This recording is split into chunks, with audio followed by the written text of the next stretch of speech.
নমস্কার বন্ধুরা, আজকের একাদশী, তাই আমি ঠাকুরঘরে একটু ফল প্রসাদ ভোগ নিবেদন করলাম।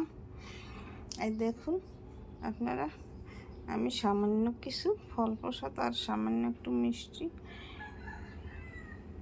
এই আয়োজন করে ঠাকুরকে ভোগ নিবেদন করলাম।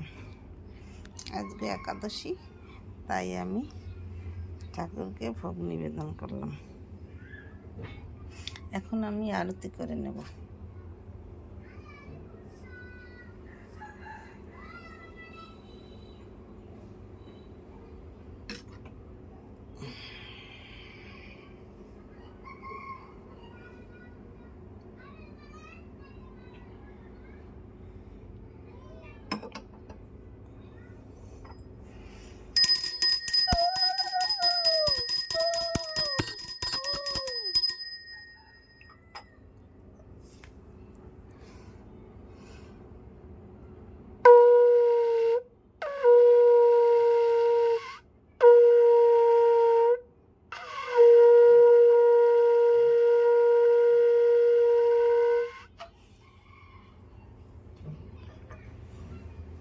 আমার আরতি করে পূজা সম্পূর্ণ করা হয়ে গেলে দেখুন, আমি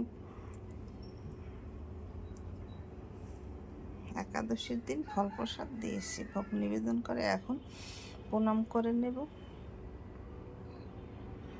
আমার চ্যানেলটিকে লাইক কমেন্ট শেয়ার করে পাশে থাকবেন। ধন্যবাদ।